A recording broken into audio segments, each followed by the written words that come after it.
Good day, everyone. I am Samantha, and let's first discuss the World Heritage Sites. These are landmarks or areas recognized by the United Nations Educational, Scientific, and Cultural Organization, or the UNESCO, for their cultural, historical, scientific, or natural significance. These sites are legally protected by the international treaties and are considered important for the collective interest of humanity. So the first example is the Tubataha Reefs Natural Park. Tubataha is one of the most pristine and important marine ecosystems in the world. The park covers nearly 100,000 hectares and is home to diverse marine species, including whales, dolphins, sharks, turtles, and hundreds of fish species. Tubataha Reefs is often considered one of the best dive sites in the world, and it is a UNESCO World Heritage Site, and the Philippine government declared the area as a Marine Protected Area, or the MPA. It is managed by the Tubataha Protected Area Management Board, under the supervision of the Palawan Council for Sustainable Development and the Department of Environmental and Natural Resources, or the DENR.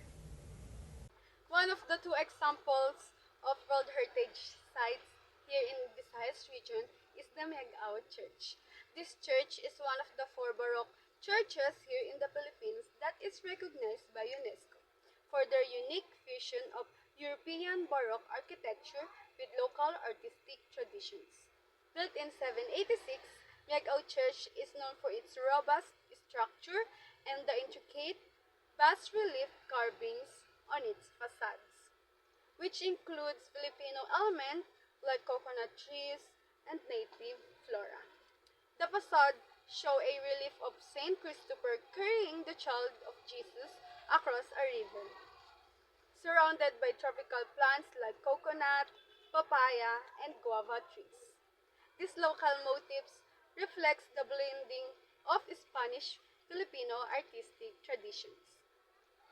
Over the centuries, Megao Church has undergone several restorations to preserve its structure, especially after being damaged by the earthquakes, wars, and natural decay.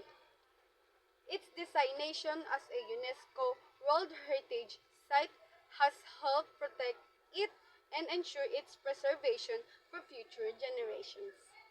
The Church of Santo Tomas de Villanueva stands as a testament to the historical and cultural exchanges between Spain and the Philippines, blending Baroque architecture with indigenous Filipino elements, and remains a symbol of faith and resilience in the region. Magellan's Cross, a prominent landmark in Cebu City, Philippines, marks the arrival of Ferdinand Magellan in 1521 and the introduction of Christianity to the islands. The cross, a symbol of Filipino faith and history, continues to hold cultural significance today. Trivia: one of our professors told us that the original cross was protected by the cross that the people see when they visit. The Santo Niño Basilica, also known as Minor Basilica of the Holy Child, stands as the oldest Roman Catholic church in the Philippines. It was founded in 1565 by Fray Andres de Ordaneta and Fray Diego de Herrera in Cebu City. It is believed to have been erected on the very site where the revered image of the Santo Niño de Cebu was discovered during Miguel Lopez de Legazpi's expedition. So the next topic will be the National Cultural Treasures of the Philippines. National Cultural Treasures in the Philippines refer to the significant sites and landmarks that embody the country's historical, architectural, and cultural heritage. These treasures highlight the rich narrative of Filipino identity, showcasing the fusion of indigenous and colonial influences. So some examples are: number 1, San Juan Nepomuceno Parish Church, Molo Church in Iloilo City.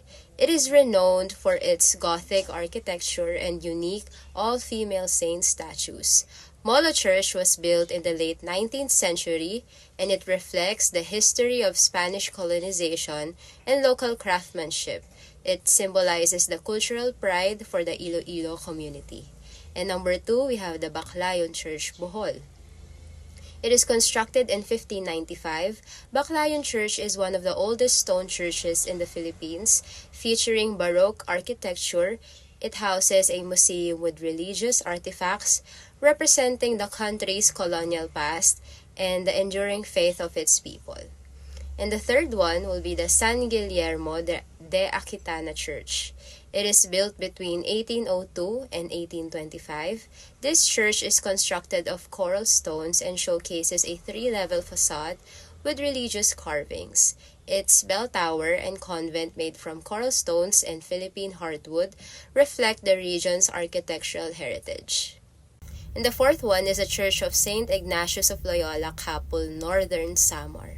It is established in 1581. This church is one of the oldest in eastern Visayas. Its Spanish colonial architecture highlights its historical significance, serving as a venue for cultural events and preserving the heritage of Capul. And the last one is the Panaad Park and Stadium in Bacolod. Known for its lush landscapes and biodiversity, Panaad Park hosts the Panaad sa Negros Festival, celebrating the culture and heritage of Negros Occidental. The park promotes environmental awareness and cultural pride among locals. National historic landmarks are building sites, districts, structures, and objects that have been determined by the Secretary of the Interior to be nationally significant in American history and culture. Many of the most renowned historic properties in the nation are landmarks. My name is Angela D. Cecil from TM5A, and I'm going to give 3 national historical landmarks from Visayas. The first one is the Taoist Temple. The temple was built by Cebu's substantial Chinese-Filipino community in 1972 at an elevation of 110 meters. 360 feet above sea level, the temple is a towering multi-hood attractions accessible by 3 separate winding routes. The Taoist temple is open to worshippers and non-worshippers alike. A ritual among devotees is where one prays to the gods to grant one's wish. The rituals includes washing hands, going inside the chapel barefoot, and dropping 2 blocks of wood. The temple is the center of the worship for Taoism, the religion which follows the teachings of the ancient Chinese philosopher Lao Tzu. Another ritual among Taoist devotees, which is done during Wednesday and the Sundays, is the climbing of its 81 steps, representing the 81 chapters of Taoism scriptures to light joss sticks and have their fortune read by the monks.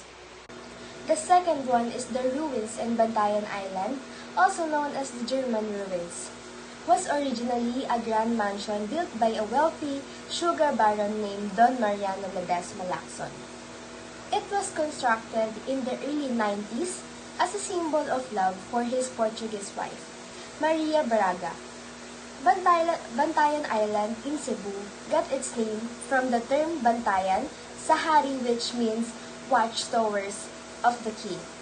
18 watchtowers were built here during the time of the 22nd Governor General Sebastian Hurtado de Corcuera, when Mara pirates raided the island looking for slaves.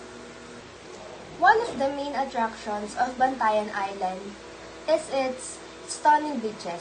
Santa Fe Beach is one of the most popular beaches on the island, with its powdery white sand and turquoise waters. It is an ideal spot for swimming, sunbathing, and watching the sunset. The third one is the San Juanico Bridge. Constructed during the Marcos administration, 1961, the bridge was called as the Philippine-Japan Friendship Bridge, as it was built using the Japanese Official Development Assistance, ODA loans. However, some say that the real cost of building the bridge was not for the people, but as the late president's gift to his wife, Imelda. A native of Tacloban, as the average daily traffic in the area was too low to justify the cost of construction. The San Juanico Bridge is an arc-shaped truss bridge in the Philippines, stretching from Samar to Leyte. Crossing the San Juanico Bridge, it is part of the Pan-Philippine Highway. It is the longest bridge in the Philippines. National historical shrines in the Philippines are sites or structures that are hallowed and revered for their historical significance or association. These places are declared as such by the National Historical Commission of the Philippines. They serve as reminders of important events, personalities, and movements in Philippine history, fostering a sense of national identity and pride. Here are 5 examples of national historical shrines located in the Visayas region of the Philippines. First one, we have the Lapu-Lapu Shrine. This shrine commemorates the victory of Datu Lapu-Lapu, the first Filipino hero, against the Spanish explorers led by Ferdinand Magellan in the Battle of Mactan in 1521. The shrine features a towering 20-meter bronze statue of Lapu-Lapu symbolizing the Filipino resistance against foreign invaders. Next one is the Balangiga Encounter Monument. This monument commemorates the victorious ambush of U.S. troops by Filipino guerrillas inside the Balangiga Church in 1901. The monument features life-size statues of soldiers about to attack an American infantry against a replica of the church belfry, highlighting the bravery and resilience of the Filipino people in fighting for their independence. Third one is Basilica del Santo Niño de Cebu. This basilica is considered the oldest Roman Catholic church in the Philippines. It houses the image of the Santo Niño, a statue of the child Jesus that was gifted to Raja Humabon by Ferdinand Magellan in 1521. The basilica is a testament to the enduring influence of Christianity in the Philippines and a symbol of faith for millions of Filipinos. Fourth one is the Mactan Shrine. This shrine honors Datu Lapu-Lapu and the Battle of Mactan, a pivotal event in Philippine history. It features a 20-meter bronze statue of Lapu-Lapu, a symbol of Filipino courage and resistance against foreign domination. And the last one, we have the Sandugo Shrine. The shrine commemorates the Blood Compact, a historic event in 1565 where Spanish explorer Miguel Lopez de Legazpi and Bohol chieftain Datu Sikatuna sealed a treaty of friendship through a blood pact. The shrine features a bronze sculpture by national artist Napoleon Abueva representing a significant moment in the early interactions between Filipinos and Spaniards. So national historical shrines in the Philippines play a vital role in preserving and promoting the nation's rich history and cultural heritage. These sites serve as reminders of the struggles, triumphs, and sacrifices of Filipinos throughout the centuries, fostering a sense of national identity and pride. National historical monuments are landmarks or structures that have been officially recognized by the country's government for their historical, cultural, or architectural significance. These monuments typically represent important aspects of a nation's heritage, such as key events, prominent figures, architectural achievements, or significant cultural traditions. By granting national monument status, government ensures these sites are preserved, maintained, and often protected by law from any alteration or distractions that could undermine their historical value. One of the examples of national historical monuments in Visayas region is the Mactan Shrine. The Mactan Shrine is a historical monument located in Punta Engaño, Lapu-Lapu City. It commemorates the Battle of Mactan, a significant event in the Philippines' history, where the local chieftain Lapu-Lapu and his warriors defeated the Portuguese explorer Ferdinand Magellan on April 27, 1521. This battle is celebrated as one of the earliest acts of Filipino resistance against foreign colonization. The Mactan Shrine, especially the statue of the Lapu-Lapu, has become a symbol of Filipino resistance to foreign domination. The National Historical Commission of the Philippines, or the NHCP, recognized the Mactan Shrine as a site of historical importance. The monument is part of the country's effort to preserve and commemorate locations that played key roles in the formation of the Philippines' identity. The Mactan Shrine serves as a powerful reminder of the early resistance of Filipino indigenous groups against the colonization. It honors both Lapu-Lapu's courage and the historical significance of the Battle of Mactan, an event that holds a prominent place in the Philippines' struggle for independence and identity. Next example is the Blood Compact Shrine. The Blood Compact Shrine, or also known as the Sandugo Shrine, is a historical monument located in Tagbilaran City, Bohol, the Philippines. It commemorates the Sandugo, a significant event here in the Philippines history that symbolizes the first treaty of friendships between the native Filipinos and the Spanish colonizers. The blood compact refers to a blood compact ritual performed between Datu Sikatuna, a chieftain of Bohol, and Miguel Lopez de Legazpi, the Spanish explorer and a conquistador. On March 16, 1565, this event marked the formal alliance between the indigenous people of the Philippines and the Spanish colonizers, symbolizing their peace and mutual trust to each other. The Blood Compact Shrine in Bohol is officially recognized as a national historical monument in the Philippines due to its significance in the country's history and its role in commemorating one of the earliest diplomatic engagement between native Filipinos and the European colonizers.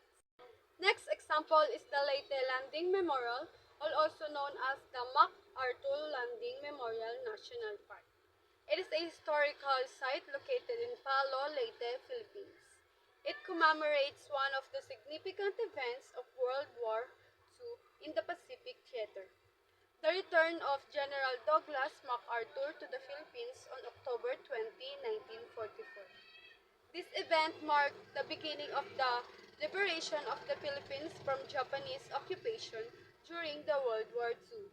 The Philippines was occupied by Japanese forces following their invasions in 1941. The Leyte Landing Memorial is one of the officially recognized as a National Historical Monument by the NHCP due to its commemoration of the historic landing of General MacArthur and his forces, which played a crucial role in the Philippines' liberation during World War II. Next example for the National Historical Monuments is the Casa Real de Iloilo.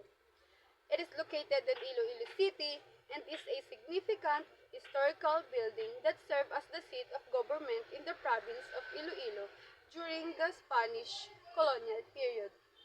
It played a crucial role in the political, cultural, and administrative history of the region and is considered one of the most important heritage landmarks. It represents the complex layers of governance and authority that have shaped Iloilo's development over the centuries. Its restoration and preservation, Casa Real remains a key historical and cultural landmark, continuing the inspired pride in the region's heritage while contributing to Iloilo's role as a center for cultural, tourism, and education. And lastly, the Rizal Monument. The Rizal Monument in Dumaguete City, Negros Oriental, is a significant landmark dedicated to the Philippine national hero Dr. Jose Rizal. This monument, like many other Rizal monuments across the country, honor his contributions to the Philippines' independence and his influence on the country's nationalist movement during the Spanish colonial period.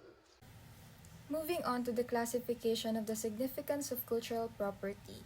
Cultural property in the Philippines is categorized based on its significance to the country's heritage. This system creates a hierarchy of value, recognizing the unique contributions of different cultural assets. For grade 1, we have here the national cultural treasures. So this category encompasses items of exceptional cultural, historical, or artistic value. These are considered the most significant cultural properties in the country, representing the pinnacle of the national heritage.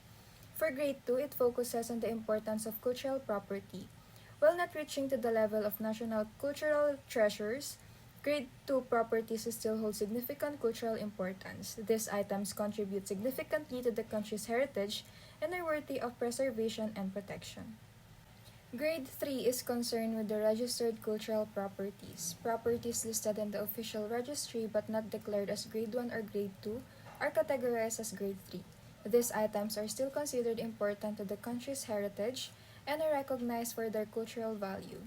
And lastly, we have the uncategorized properties. These properties have not been formally declared as cultural property but possess qualities that could qualify them as important cultural assets.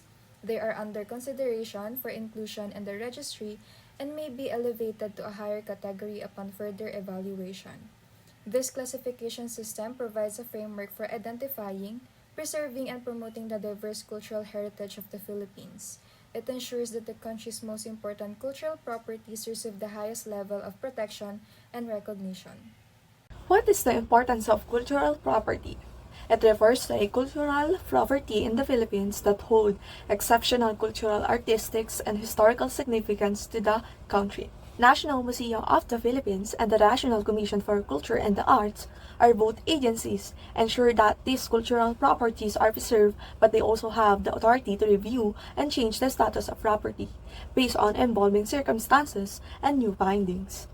And one of the examples of these are the weaving of piña clothes and traditional Visayas art with a significant cultural heritage, notably represented by Salvacion Lim Higgins, a prominent designer from Capiz, while recognized for her modern fashion contributions.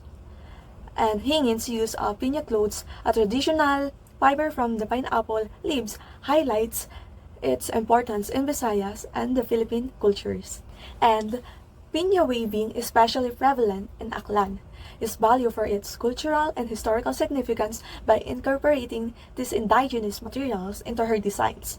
Higgins helped preserve an arts form deeply rooted in tradition, symbolizing Filipino craftsmanship and national pride. Additionally, the works of Higgins and piña weaving tradition have a strong ties to the National Museum of the Philippines and the National Commission for Culture and the Arts, both of which promote the preserved Philippine cultural heritage, showcasing the textile like piña clothes in their exhibition. While properties classified as important cultural property or ICP are protected under the law, property owners have the right to petition for the removal of the important cultural property designation. This process allows owners to request the appropriate cultural agency, such as the NHCP, National Archives, or National Library, to remove the ICP status if they can provide sufficient reasons, such as providing the property no longer holds significant cultural value. Importantly, the petition cannot be unreasonably withheld.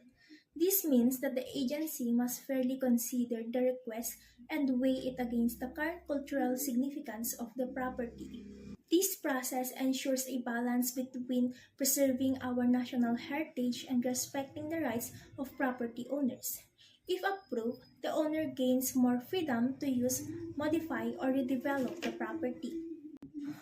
And an example is the Yusay Kansing Mansion, also known as Molo Mansion in Iloilo City. It is a significant historical structure. Initially, the house had deteriorated over time and there were calls for demolition to pave the way for redevelopment. The property owners at that time could have petitioned to remove the ICP status, arguing that it no longer held cultural significance due to its condition. However, rather than removing the designation, the mansion was later restored and repurposed, preserving its historical elements while allowing for modern use as a tourist destination.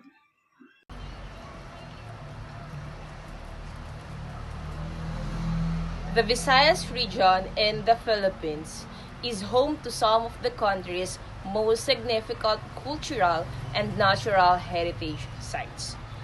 These World Heritage Sites recognized by UNESCO represent not only the historical and ecological value of the area, but also the cultural identity of the communities surrounding them. However, the preservation and monitoring of these sites are critical to ensure their sustainability for future generations. One of the primary challenges in monitoring World Heritage Sites in the Visayas is the growing pressure from tourism. Many of these sites, while protected, are also popular destinations for both local and international tourists. The influx of visitors can sometimes lead to over-tourism, which places additional strain on the physical environment and the cultural fabric of the site. For example, historic churches in Cebu such as those included in the Baroque churches of the Philippines, require constant upkeep and protect from wear and tear due to the large numbers of visitors. To address these issues, monitoring strategies should include sustainable tourism practices that limit visitor impact, create awareness among tourists, and provide support for the preservation of these sites. Empowering communities to actively participate in heritage preservation fosters a sense of ownership and responsibility. Local knowledge can provide invaluable insight into the ongoing management and protection of these areas. Conservation Management Plan. The Commission ensures all World Heritage Sites have conservation management plan that follows World Heritage Convention guidelines. This plan must include provisions for protection, management, and conservation, with maps showing boundaries and protection zones. It will be implemented by various sectors including non-government stakeholders and regularly reviewed by the Commission. So we have three examples in Visayas. The first one, Church of Santo Tomas de Villanueva in Miagao, Iloilo. As part of the Baroque churches of the Philippines, this church has a conservation plan to protect its unique architecture and cultural heritage. The plan includes managing the site's preservation, restoration efforts, and setting up protection zones around the church to prevent damage from natural elements or human activity. Second, Bohol's Chocolate Hills Natural Monument. This site, famous for its unusual landscape, has a management plan that includes protecting the hills from the erosion and illegal development. Conservation efforts ensures that the area's natural beauty is maintained while promoting sustainable tourism. Protecting zones are mapped out to prevent further environmental impact. Last one, the historic town of Silay, Negros Occidental. Known for its well-preserved ancestral houses, Silay has a heritage conservation plan that aims to safeguard its cultural structures. The plan includes regular maintenance of heritage buildings, management of tourism impacts, and active participation from local communities and non-government organizations in protecting the area's historical significance. Privileges for cultural property. Cultural properties receive government funding for protection, conservation, and restoration, along with incentives for private support. Heritage markers identify important sites and during conflicts or disaster. These properties are prioritized for protection. So we also have three examples here from Visayas. The first one, the Miagao Church in Iloilo. This UNESCO World Heritage Site is a prime example of government-supported restoration efforts. The church received funding for its preservation, ensuring that its unique Baroque architecture remains intact. Second one, the ruins in Negros Occidental. While privately owned, this historical mansion has become a well-preserved tourist destination with the help of government incentives that encourage private sector involvement in cultural heritage conservation. For the last one, we have here the Fort San Pedro in Cebu. This centuries-old fort receives government funding for its upkeep. As a historical military defense structure, it is prioritized for protection especially during natural disasters to ensure its preservation.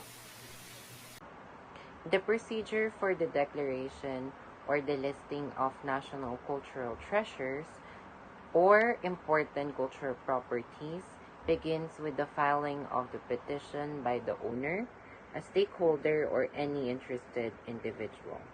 This petition is submitted to the National Commission for Cultural and Arts or NCCA, which then refers the matter to the appropriate cultural agency for evaluation. Once a property's sustainability has been verified, the concerned cultural agency sends a notice of hearing the property owners and relevant stakeholders. These stakeholders may include local government units, local culture and art councils, tourism councils, non-governmental conservation organizations, and schools. They are given the opportunity to express support or opposition to the petition. So the owner and stakeholders must submit a position paper within 15 days of receiving the notice of hearing. This period may extended, but for no more than 30 additional days. Afterwards, the petitioner or the stakeholder is given another 15 days to respond to any submitted position papers, after which no further submission are accepted. For example, a petition could be filed to declare the heritage houses of Karkar City in Cebu as important cultural property. In this case, local government units, historical societies, and other stakeholders would engage in the process to either support or oppose the designation.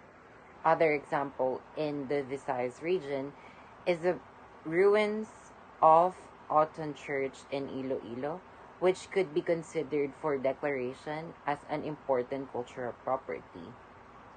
This 19th century church, once a significant religious structure, was destroyed by an earthquake in 1948.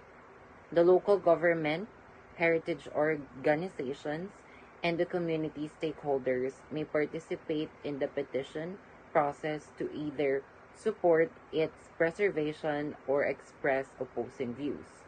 Additionally, the Fort San Pedro in Cebu City is a prominent historical landmark that could be a candidate for designation as a national cultural treasure. Built during the Spanish colonial period, it holds significant culture value for Cebu's history. Local authorities, heritage advocates, and schools may file their petition regarding its potential declaration. The right of first refusal on the sale of national cultural treasures allows the government or designated cultural institutions the first opportunity to buy or acquire heritage properties when they are up for sale. This ensures that culturally significant sites are protected and preserved within the country. Here are the examples of places in the Visayas with respect to the UNWTO Code of Ethics in Tourism. Miyago Church in Iloilo, a UNESCO World Heritage Site and an important cultural treasure. If ever up for sale, the government has the right to buy in first to ensure its preservation. In line with the UNWTO Code of Ethics, this protects the local cultural and heritage, making it accessible for tourism and educational purposes, while maintaining respect for cultural values. Next is the ruins in Negros Occidental, an iconic heritage structure important for both history and tourism. The right of first refusal ensures that private owners cannot sell it without giving the government the chance to purchase it first. Following the UNWTO Code, preserving it promotes responsible tourism by respecting the historical significance and contributing to sustainable economic growth. Next is Bohol Baclayon Church, one of the oldest churches in the Philippines. It's a cultural treasure if it were sold. The government could step in to buy it first to safeguard its cultural value. The UNWTO Code emphasizes the need to protect historical sites like this, ensuring responsible tourism and contributing to the community's cultural integrity. Next is Bacolod San Sebastian Cathedral, a historic church with great cultural value in Bacolod. Under the right of first refusal, the government could prevent private buyers from changing or damaging its historical integrity. The UNWTO Code promotes sustainable tourism practices, which means keeping such treasures accessible and intact for future visitors. Next is Fort San Pedro, Cebu. If this old military fort were up for sale, the right of first refusal would allow the government in the UNWTO Code calls for responsible tourism that includes safeguarding historical landmarks like Fort San Pedro so they are remain educational and cultural attractions. Next is Balay ni Mayang, located in the town of Jaro, Iloilo City. Balay ni Mayang is an ancestral house that showcases the Spanish colonial architectural of the region. As a national cultural treasure, it falls under the right of first refusal provisions, allowing for its preservation and protection. The UNWTO Code of Ethics underscores the importance of preserving cultural sites, promoting tourism that enriches the community while safeguarding its historical and cultural identity.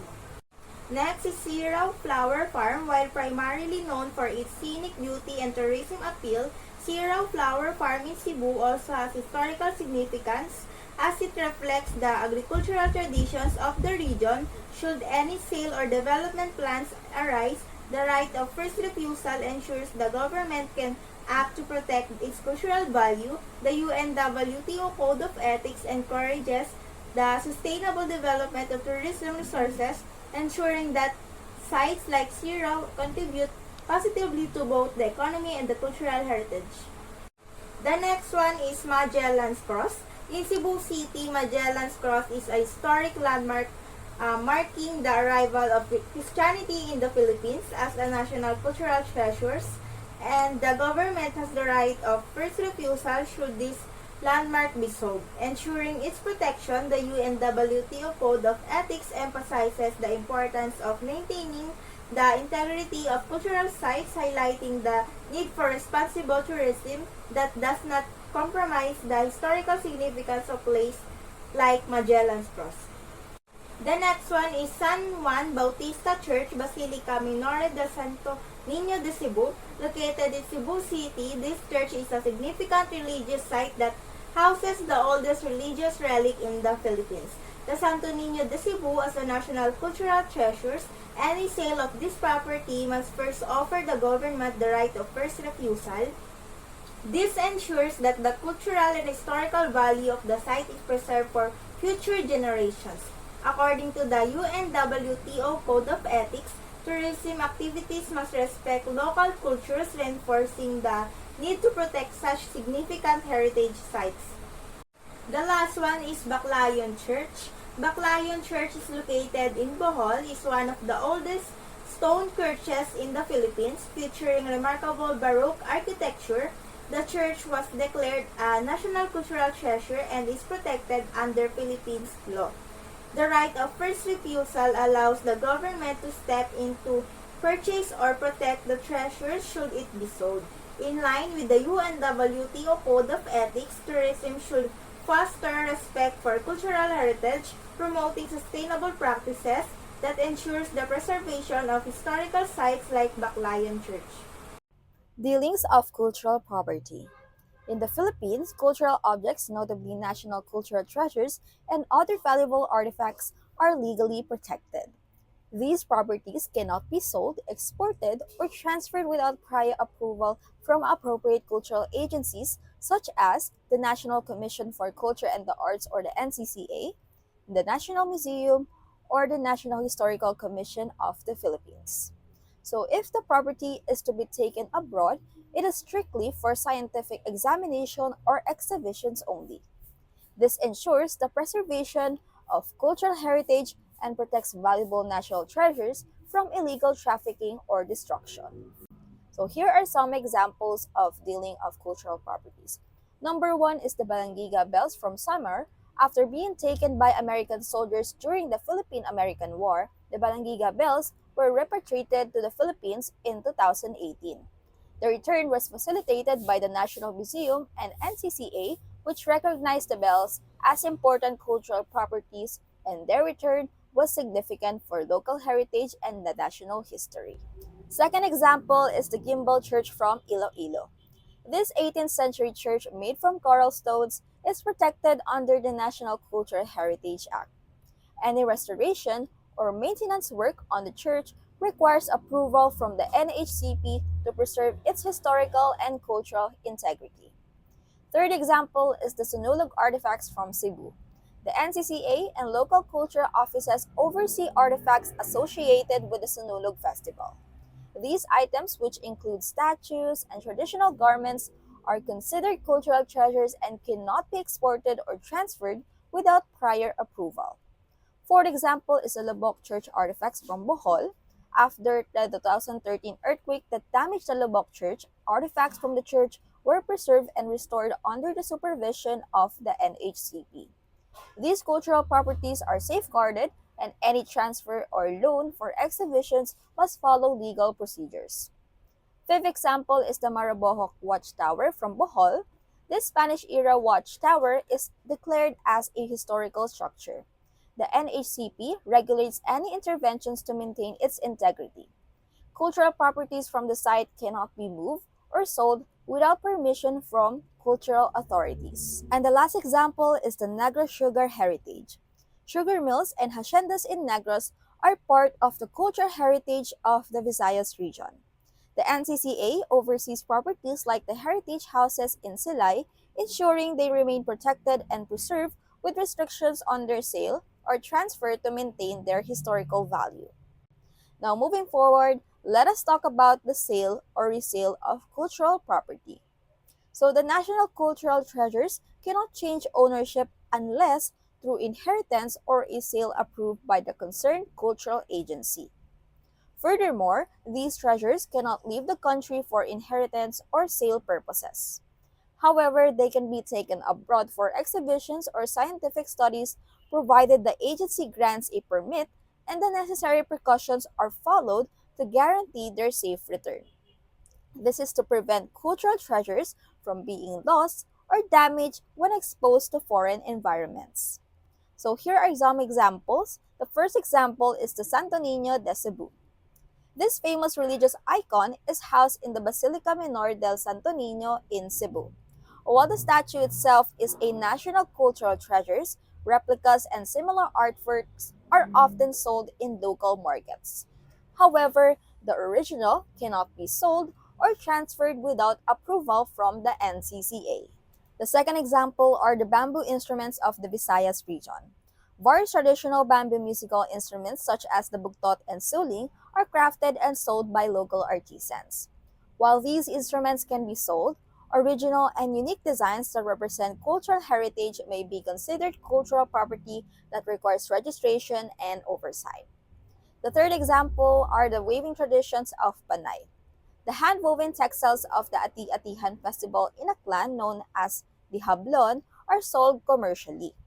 The traditional techniques and patterns are protected under cultural heritage laws, so sales must adhere to regulations regarding the use of specific designs and motifs that are deemed culturally significant.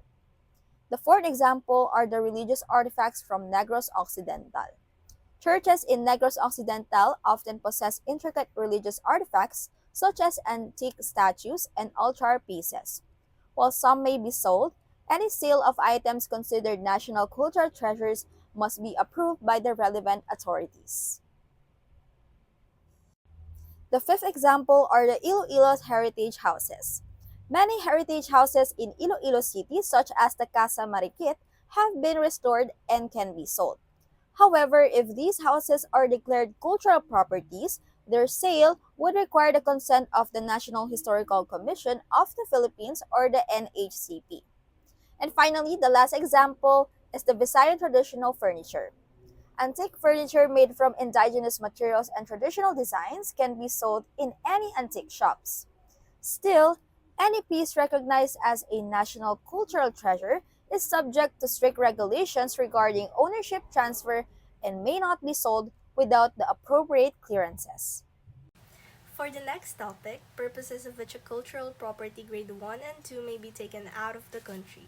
The first one would be the applicant must execute an affidavit that the cultural property is not for sale and will guarantee its return to the country after its event.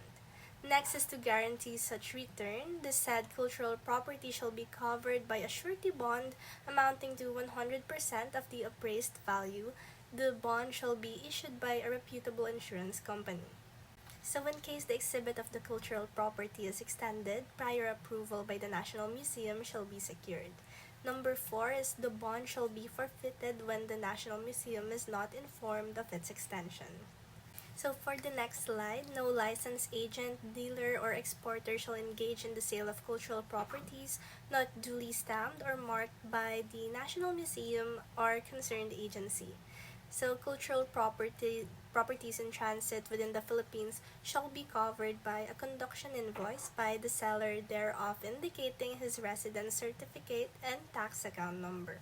For the next slide, within 120 days after the approval of these rules and regulations, all cultural properties placed on sale shall be duly registered and stamped by the National Museum or concerned agency. Transfer, change of ownership, or sale of national cultural treasure and important cultural properties shall be reported to the Commission or the concerned agency by the transferee within 30 days from the conclusion such transaction. Lastly, the intangible cultural property. The Commission shall monitor and administer the protection of intangible cultural property. In addition to this, the material recordings of intangible property shall be closely monitored. Recordings intangible, save for indigenous design, shall require written permits from the Commission when taken out of the country. And that is all. Thank you for watching. I hope you've learned something from us.